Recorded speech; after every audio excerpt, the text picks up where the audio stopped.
보겠습니다. 오늘 말씀은 마태복음 11장 우리 1절부터 8절 말씀이 되겠습니다.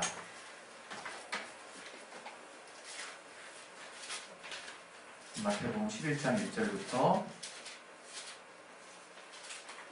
8절. 네, 우리 찾으셨으면 다 같이 우리 합독하겠습니다. 시작. 예수께서 12제자에게 명하시를 마치시고 이에 저희 여러 동네에서 가르치시며 전도하시려고 거기를 떠나가시니라. 요한이 오께서 그리스도의 하신 일을 듣고 제자들을 보내어 예수께 여짜오되 오실 그이가 당신이 오니까 우리가 다른 일을 기다리오리까. 예수께서 대답하여 가르치되 너희가 가서 듣고 보는 것을 요한에게 보아되 소경이 보며 안진뱅이가 걸으며 문둥이가 깨끗함을 받으며 귀머거리가 들으며 죽은 자가 살아나며 가난한 자에게 복음이 전파된다 하라. 누구든지 나를 인하여 실족하지 아니하는 자는 복이 있도다 하시니라. 저희가 떠남에 예수께서 우리에게 요한에 대하여 말씀하시되 너희가 무엇을 보려고 광야에 나갔더냐? 바람에 흔들리는 갈대냐? 그러면 너희가 무엇을 보려고 나갔더냐? 부드러운 옷 입은 사람이냐? 부드러운 옷을 입은 자들은 왕국에 있느니라. 예, 오늘 이 말씀 통해서 하나님이 우리에게 깨닫게 해주실 그 말씀을 들을 수 있도록 우리가 또 은혜 받을 수 있도록 하나님 역사에 달라고 우리 기도하겠습니다. 하나님 아버지, 우리 마음에 우리의 심령에 하나님의 말씀을 불러주시고 하나님의 말씀을 풀어주시고 하나님의 말씀이 우리의 심령에 심길 수 있도록 도와주시옵소서. 아버지, 우리는 주님 앞에 참으로 부족한 자들이오나 주께서 우리 가운데 역사하시면 우리가 뭐든지 할 수 있사오냐 도와주시옵소서. 오늘 주께서 우리에게 주신 그 말씀을 통해서 우리를 온전하게 세워주시고 우리에게 삶의 소망 있게 도와주시고 역사하시는 주시옵소서. 주께 참으로 감사하며 예수 이름으로 기도했습니다. 아멘. 하나님 우리에게 삶의 최고의 목표를 주신 분이십니다. 하나님이 우리가 정처 없이 어떻게 살아야 되는지 모르는 우리 인류에게 분명한 삶의 방향을 주셨다는 것입니다. 우리가 예수를 믿는다고 하는 것은 내 인생의 목표를 이제 무엇을 가지고 살 것이냐 하는 방향을 분명히 붙들고 산다는 것을 말하는 것입니다.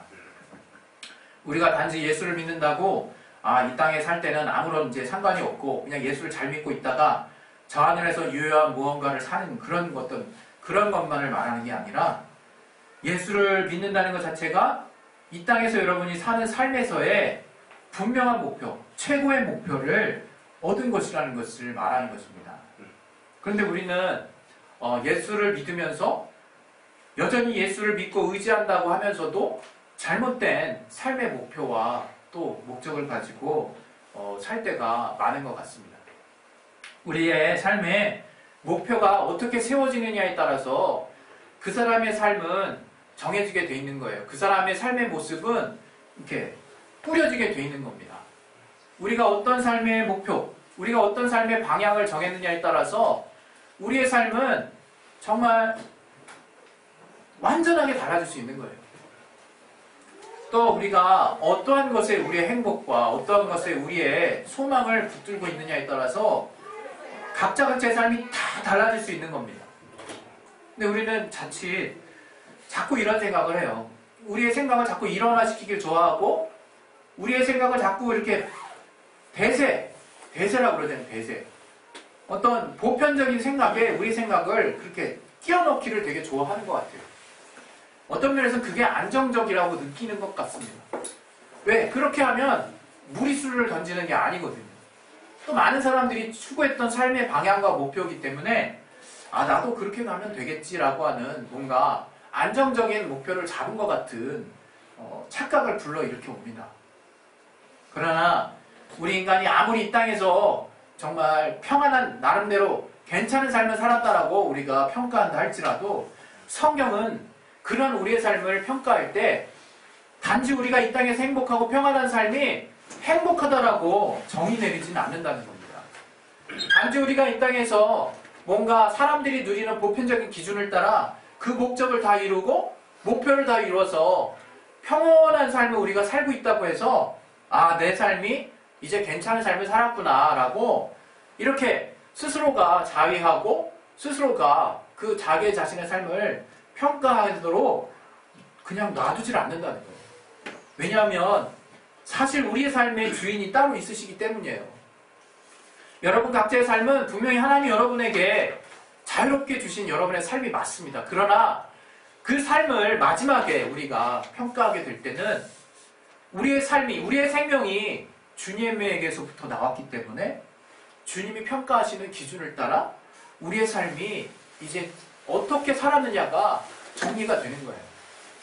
그런데 우리는 자꾸 마음에 조급함이 있어요. 아, 나 지금 사람들보다, 다른 사람들보다, 어떠한 사람들보다, 어떠한 수준보다, 어떠한 계층에 있는 사람들보다 내가 아직 이런데 저런데 내가 현재 이 수준인데 자기 위치를 어느 쯤에 위치했는지를 자리매김하기를 좋아합니다. 우리가 세상에 속해 있기 때문에 또 나름대로의 또 이 세상에 속한 목표를 갖고 있는 사람들이기 때문에 그러한 것에 있어서 자기 위치를 찾는 것은 잘못됐다고 볼 수는 없어요. 그러나 여러분이 단지 여러분의 삶을 정리할 때 나는 이렇게 살아야지라고 하면서 궁극적으로 여러분의 정말 본질적인 삶의 목표가 단지 그것에만 있다고 한다면 여러분 나중에 크게 후회할 수 있는 거죠. 정말 엄청난 후회를 할 수 있습니다. 당장 성경에 여러 곳에서 나온 것처럼 때를 알지 못하는 그 어느 날 주님이 갑자기 오시게 된다면 우리가 마라나타 주 예수여 어서 오시옵소서라고 말할 수 없을 수도 있다는 거예요. 그렇게 주님 조금만 이따 오시지 제가 그거 하려고 했거든요. 나는 궁색한 변명을 늘어놓을 수도 있을 거라는 거죠. 그래서 주님은 우리에게 항상 늘 무엇을 위해서 살아야 하는가 하는 목표를 그 중심을 이 성경 안에 담아두셨어요. 그래서 성경을 통해서 우리가 눈을 열고 이 성경 안에 있는 하나님이 우리에게 주시고자 하는 그 말씀을 볼 수 있는 자들에게는 그 삶의 목표가 보입니다. 아, 내가 이제 이렇게 살아야 되겠구나 하는 목표가 보여요. 여러분 참 되게 아쉬운 현실, 아쉬운 진실을 말씀드리고 싶은데 교회가 여러분에게 모든 걸 해줄 수는 없어요. 또 하나, 여러분이 노력하지 않으면 여러분 입에 들어가는 건 없습니다. 그러나 우리 중에 많은 사람들은 여전히 기복신앙을 갖고 있어요. 여전히 교회 안에 있으면 내가 모든 것이 해결될 줄로 이렇게 착각하고 있습니다. 우리 교회가 정말 복음을 제대로 담고 있다면 우리 교회가 신앙을 제대로 주님이 명하신 말씀대로 신앙을 제대로 하고 있는 교회라면 그렇게 말하면 안 되는 거예요. 그렇게 말할 수 없는 겁니다. 그것은 반쪽이 될 수는 있어요. 일부가 될 수는 있습니다. 그러나 주님은 많은 이 성경의 곳곳에서 예수를 믿는 자들이 어떤 핍박을 받는지도 당연히 말하고 있고 또 그 핍박과 겸해서 어떠한 복을 받는지도 말씀하고 있는 거예요.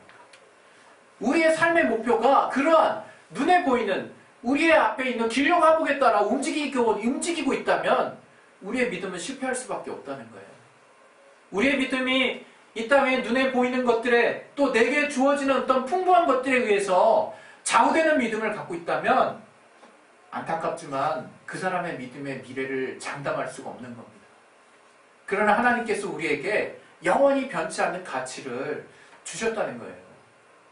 오늘 주님께서 이 마태복음 11장에 이 12제자와 또 요한의 제자들에게 하는 말씀을 우리는 잘 귀 기울여야 된다고 생각해요. 예수님께서 또 복음을 전하기 위해서 다른 동네로 이제 가시기 시작했습니다. 그때 요한이 옥에 지금 갇혔죠. 헤롯의 일로. 헤롯을 비방한 일로 인해서 옥에 갇힌 상태인데 그때 요한이 그 소문을 들었어요.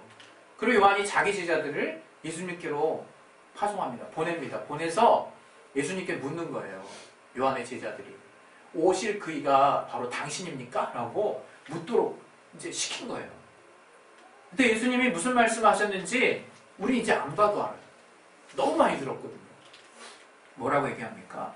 우리 한번 다시 봅시다. 5절에 우리 마태복음 11장 5절을 한번 펴서 보세요.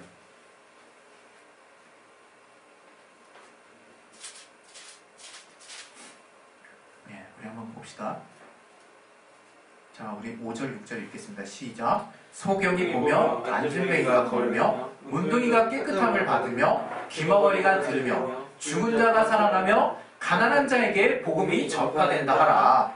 누구든지 나를 인하여 실족하지 아니하는 자는 복이 있도다 하시니라. 바로 이거거든요. 이거.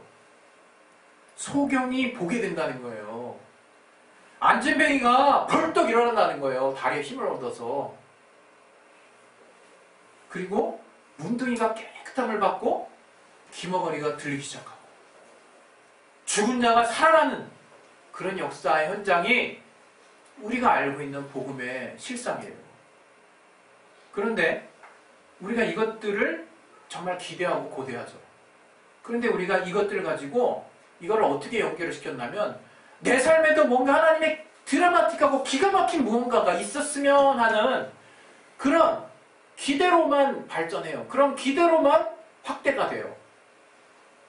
그러나 주님에는 주님께서 마지막에 가난한 자에게 복음이 전파된다 하라 이렇게 말씀하셨어요. 여기서 가난한 자는 무엇을 말하는 걸까요?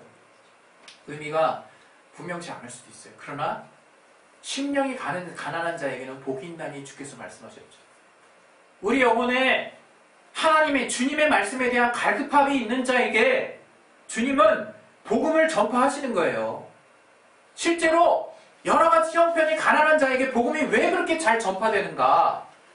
우리가 우리나라의 복음의 전파의 역사를 보더라도 쉽게 알 수 있지 않습니까?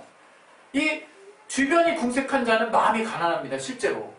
왜? 자기는 되는 일이 없다라고 실제로 인정하고 그렇게 생각하거든요. 그러니까 뭔가라도 항상 아쉬운 마음이 있어요. 그런 가운데 복음이 선포됐어요. 우리가 오해하지 말아야 될 것은 뭔가 우리 주변이 뭔가 가진 거 없어야 복음이 잘 전파된다라는 그런 생각이에요. 실제로 그들이 그렇게 가진 게 없으니까 생각을 하나 더 먹은 것 때문이거든요. 뭐? 나는 정말 가진 게 없다라고 마음에 심령이 가난해져 있다는 거 실제로. 나는 아무것도 되는 게 없어라고 정말 가난한 심령이 돼 있다는 거예요. 그래서 복음이 전파가 된 거예요. 단지 이 세상에 눈에 보이는 물질, 눈에 보이는 환경은 그 복음이 전달되게 된 매개체일 뿐이지 그것 때문에 복음이 잘 전해진 거라고 여전히 우리가 그런 생각을 가져서는 안 된다는 거예요. 내가 잘 되면 제 믿음 잘 가질 것입니까? 내 삶이 안 되면 복음 포기할 거냐 이거예요. 우리가. 그런 원리로 복음을 받아들여서는 안 돼요.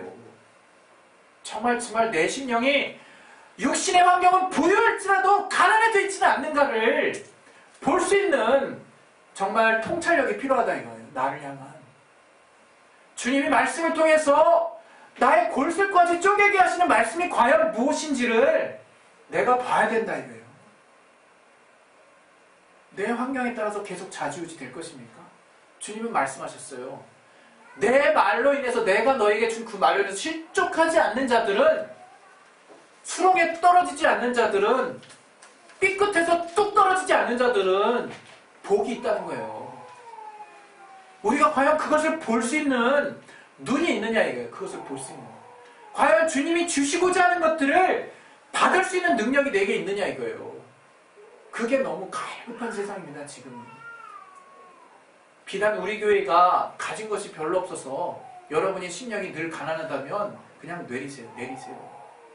어떤 교회든 그 목회자가 제대로 된 말씀을 선포하고 그 성도들이 온전한 마음과 함께 하고 있다면 하나님의 은혜는 그 교회에 함께 하는 거예요. 하나님의 역사는 그 교회에 주님의 때를 따라서 역사하는 거예요. 우리가 무엇을 봐야 하는가 참 고민해야 합니다. 저 옛날에는 설날 때 항상 떡국이 생각났고 또 맛있는 약과 그 다음에 색색깔의 설탕으로 도배된 그 사탕 그리고 저기 수정과 식혜 맛있는 떡만두 만두는 항상 빚었죠. 그때는 참 그것에 대한 기대가 컸어요. 설날이면 맛있는 거 많이 그리고 얼마의 세뱃돈을 받을 것이냐 그런 기대가 있었죠. 그러나 우리가 예수를 믿고 나서 도리어 그런 기대는커녕 친족들 간에 다 이간이 되고 뿔뿔이 막 흩어지고 막 더 안 좋은 것 같은 거예요. 더 안 좋은 것 같은 거예요. 이게 설날이 무슨 초상집 같은 느낌인 거예요. 설날 오는 게 너무 싫어. 설날 더 재미없어. 도리어 사람들이 더 막 세상에서 막 흥청망청 막 하는 그 모습이 그렇게 할 수도 없는 내 인생가 더 안 좋은 것 같은 거야. 응? 나는 막 그냥 잔뜩 긴장해서 막 영적 존재 싸우고 있고 그래야만 설날을 무사히 보내는 것 같고 더 늘렸죠. 더 늘렸죠. 그러나 이제 그러지 않습니다. 제가 진짜 그러지 않아요. 그 설날에 이렇게 많은 또 쉴 수 있는 쉼의 시간을 주셔서 가족과 화목할 수 있는, 어떤 이웃에든지 가족을 볼 수 있는 기회를 주신 하나님께 감사할 수 있는 믿음이 생겼어요. 그 영적으로 아무리 방해해도요, 내 믿음이 분명하면 방해 같지 않아요. 우리 많이 경험해 봤잖아요. 내가 경험한 것들은 이제 딱 내 눈알에 잡히는 거예요. 근데 내가 그것에 대해서 긴장하고 있고 눌려있고 위축되어 있으면 늘 그 어려움은 내게 찾아오게 돼 있는 거예요. 너무 단순한 원리거든요. 우리의 목표도 똑같다는 거예요. 우리의 목표도. 내 목표가 여전히 이 세상에 속해서 내 마음이 흔들흔들 좌지우지하고 있는 마음의 중심을 가지고 있다면 난 언제든지 흔들릴 정말 가능성이 있는 그런 상황에 나를 내모는 거예요. 우리 교회는 이 땅에서 하나님이 우리에게 주신 육신의 삶을 부정하지도 않고 그 삶이 얼마나 우리의 믿음에 있어서 중요한가를 또 강조하는 교회입니다. 그러나 그렇다고 해서 그 육신의 삶이 우리에게 허락하신 영원한 삶의 목표를 가지고 이 땅에 하루하루를 그 소망을 잃지 않으면서 그 하나님이 주시는 그 거룩한 기쁨을 잃지 않으면서 사는 그 가치를 내려놓으면서까지 이 땅의 삶을 강조하는 건 아니에요. 이 땅의 삶이 저 나라를 견인해 줄 수 있다라고 하는 믿음을 가지게 하는 것이 우리 교회의 목표입니다. 저는 실제로 주님께서도 이 땅의 삶을 그렇게 우리 보고 살게 하시도록 요청하셨다고 생각해요.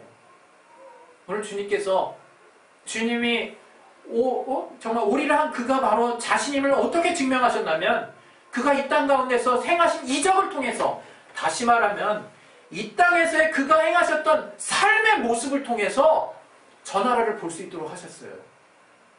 과연 우리가 이 땅에서 예수를 따르는 자요, 주님에게서 거룩한 소망을 얻은 자라면 이 땅에서의 우리의 삶의 모습들이 과연 저 하늘을 꿈꿀 수 있도록 하게 하고 있느냐 이거예요. 그게 너무 중요한 거예요. 사실은 그게 우리의 삶의 목표가 돼야 되는 거예요. 우리의 삶의 목표. 한때는 우리가 이 땅의 것들 다 내려놓고 다 포기하고 오직 주님만을 위해서 이게 옳은 거라고 생각했었어요. 그러나 알고 보니까 육신도 주님이 지어주신 거예요. 영혼도 주님이 지어주신 거예요. 우리의 혼도, 우리 모든 것들이 주님이 지어주신 거예요. 이 땅에 살게 하신 그 이유도, 이 땅에 살게 하신 그 기간도 다 주님이 허락지 않냐시면 당장 우리는 하늘로 올라갈 수도 없고 우리는 그냥 세상이 말하는 그것처럼 그냥 분해가 돼버려도 아무 말 안 하는 그런 존재인 거예요. 왜 이 땅을 의미 있게 하셨나? 왜 이 땅을 수명을 갖고 살게 하셨나? 이 땅에서 정말 성실하게 잘 사셔야 됩니다. 정말 성실하게 주님이 정말 우리에게 허락하신 그 삶의 기간들을 잘 사셔야 돼요. 그러나 그 기간 중에 늘 어느 때든지 내가 주님으로 말미암는 기쁨이 그 하루하루에 정말 누려질 수 있는지를 또 돌아보셔야 된다는 거예요. 그것을 여러분이 삶에서 찾을 수 있도록 하셔야 돼요. 자꾸 삶하고 구분시키지 마시고 내 영이 고르만해가지고 주님만을 보고만 있으면 이 땅은 다 되는 것처럼 자꾸 설명하지 마시고, 굉장히 어려워요. 삶을 통해서 주님을 내가 증거한다는 거, 삶을 통해서 주님의 예쁨을 찾는다는 거는 생각보다 어려워요. 생각보다 우리가 주님만 봐서 쉽지. 그래서 우리 교회가 정말 분명한 사명이 있는 것입니다. 왜? 이 땅에서 우리는 주님이 우리를 얼마나 귀한 존재로 만드셨고 이 땅에 주님이 우리에게 주신 그 복음을 통해서도 얼마든지 우리의 삶의 모든 부분의 질문을 답해줄 수 있는 분명한 근거를 가지고 있다는 것을 우리가 증거해 보여줘야 되거든요. 예수께서 우리에게 뭐라고 말씀하셨습니까? 너희가 무엇을 보려고 광야로 나가느냐, 우리에게 무엇을 보려고. 우리 광야에 나가 있는 존재들이에요, 여러분. 우리 세상에 있는 것 다 있는 곳에서 세상 사람들과 함께 한다고 그냥 그들의 목표와 우리의 목표도 똑같고 그들이 누릴 거 우리도 다 누려야 된다고 정말 착각하지 마시기 바랍니다. 하나님이 어련히 알아서 채워주시겠지만 우리는 엄밀히 말하면 광야에 나온 거예요. 광야에. 주님이 주시지 않으면 단 한 터럭도 단 한 날도 보낼 수 없는 광야에 나와 있는 거라. 이게 광야에. 그 옛날에 이스라엘이 정말 출애굽해서 젖과 꿀이 흐르는 가나안에 들어가기 전에 왜 광야 생활을 주님이 하게 하셨는지를 우리는 잘 알고 있지 않습니까? 오직 주님만을 붙드는 훈련을 시키시려고. 그래야 젖과 꿀이 흐르는 가나안에 들어가서도 저 이방인의 우상들을 붙잡지 않게 되니까 저들이 그렇게 훈련을 많이 받고 저들에게 때묻지 않은 2세대가 들어갔는데도 이스라엘은 타락했어요. 그래서 하나님이 그 점진적인 계시 안에 작정하셨다 이거예요. 우리의 신비 안에 이제 새겨주셨어. 신비 안에. 과연 하나님이 어떠한 분인가? 내가 하나님을 신뢰하고 주님을 의지했을 때 하나님이 어떠한 우리의 삶의 주인이 되시는지, 주님이 우리에게 어떠한 우리의 영원한 주인이 되시는지 아닌지를 이제 분명하게 우리 스스로가 체험할 수 있도록 성령으로 인쳐주셨다 이게 우리에게. 이제 우리는 우리 자신의 믿음을 테스트해야 되는 거예요. 내가 과연 광야에 나와 있는가? 내가 과연 주님의 말씀, 주님의 정말 만나, 또 주님이 주시는 정말 매출하기만으로 살 준비가 되어 있는가? 그걸 이 땅 가운데서 하나님이 시험하신다가 우리가 무슨 말 하겠습니까? 이 땅처럼 이렇게 정말 육신적으로 풍요로운 세상에서 하나님이 우리를 시험하고 계신다 그러면 우리가 무슨 말 하겠냐 이거예요. 왜? 하나님은 그날에 준비된 자들을 부르시길 원하시거든요. 우리 모두를 사랑하시지만 하나님이 정말 우리를 연단하시는 그 테스트에 우리가 외면하지 않기를 바라시거든요. 외면하지 마세요. 하나님이 테스트하시는 거 자꾸 시험 들지 마시고 자꾸 딴 생각하지 마시고 자꾸 믿음이 약해지지 마시고 정면 돌파하세요. 우리 자녀라는 것만 알면 되잖아요. 우리 절대로 떨어지지 않는다고만 생각하면 되잖아요. 그 어려운 연단이 얼마나 어렵겠습니까? 하나님이 피할 길을 내주신다는데 그냥 쭉 가자 이거예요. 쭉 가자 이거예요. 아무리 주변의 환경이 어렵고 이상하게 돌아가도 자꾸 그것들로 하나님이 무슨 사인인가 고민하지 마시고 내가 이것을 주님이 알게 하신 그 믿음만을 내가 붙잡고 나아간다면 나는 그 다음 지경을 하나님 보게 하실 것이다 라는 믿음을 가지시고 한 발짝 한 발짝 나가시는 거예요. 여러분 정말 우리는 이 세상에서 정말 컴플렉스 때문에 목표를 수정하는 오류를 범하면 안 돼요. 보통 사람들이 내가 가진 한계 때문에 그걸 목표로 삼아요. 그것을 극복하려는 노력은 정말 잘하는 것입니다. 그러나 그것이 여러분의 인생의 목표가 되게 해서는 안 되는 거예요. 그것을 여러분이 극복하세요. 주님이 주신 힘으로, 주님이 주신 능력으로, 주님이 주신 믿음으로, 주님이 주신 사랑으로 극복하세요. 그러나 그게 여러분의 목표가 되게 하지 마세요. 세상에서 그걸 자기 소명을 알고 사는 그 사람을 욕하는 게 아니에요. 그 사람을 비난하는 게 아니에요. 그 사람이 얼마나 어려운 환경에서 자기를 극복했습니까? 정말 대단한 거죠. 우리가 본받을 만한 부분입니다. 그러나 그게 그 사람의 궁극적인 목표가 되어 있다면 그건 아닌 거예요. 그거는. 저는 우리가 그리스도인이라면 주님이 주시는 힘으로 여러분의 어려움, 여러분의 컴플렉스, 여러분의 정말 연약한 부분들이 극복이 됐으면 좋겠어요. 그것을 극복하는 것이 내 인생의 궁극적인 목표가 되게 하지 마시고 예수가 궁극적인 목표가 되게 하셔서 주님이 여러분의 인생에 걸친 문제가 어떻게 풀려나가게 하시는지를 체험하시라 이거예요. 그것을.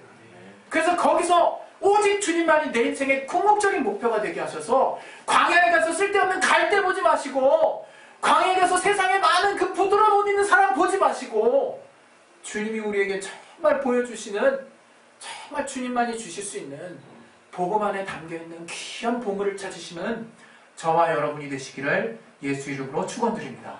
할렐루야. 아멘. 우리 시간에 기도할 거예요. 기도하십시다. 정말 우리가 정말 주님과 정말 주님이 우리에게 주시는 귀한 가치를 내 안에 가득 담으셨으면 좋겠어요. 세상에 여러분 줄 것만 있는 거예요. 자꾸 우리가 정말 저도 그래요. 정말 교회가 오르락내리락 하니까 그때마다 제가 요동하지 않으면 목회자가 아니지. 그렇잖아요. 참 마음이 이럴 때도 있고 저럴 때도 있는데요. 하나님 그때마다 저를 새롭게 하시는 게 뭐냐? 네 본질은 어디 있느냐 하는 것입니다. 제가 이 땅에 정말 또 우리에게 보여지는 우리 주변의 환경에 초월하라는 게 아니에요. 너무 알아. 그러니까 주님이 더 잘 아신다는 거. 그리고 주님이 이것들을 능히 극복하게 하시는 힘을 주셨다는 것을 먼저 내 안에서 확실하게 붙들고 있기를 그토록 원하신다는 것을 우리가 안다면 그 광야에서 주님이 궁극적으로 주시는 것을 내가 붙들므로 말미암아 내가 정말 이 땅에서 이 땅의 삶에서 하나님의 분명하신 채워심을 얻을 뿐만 아니라 영원한 나라의 소망이 늘 내 안에 끊이지 않게 된다는 것을 우리가 분명히 아셔서 늘 그 안에서 사시기를 예수 이름으로 축원드립니다. 이 시간에 예수 양반을 기도하실 때 주여 내게 정말 주님이 내게 주신 최고의 목표 이오니 오직 예수 안에서 삶의 기쁨과 평안을 누릴 수 있도록 주의 역사에 인도해달라고 우리 시간에 예수의 한 번 하시 기도하겠습니다.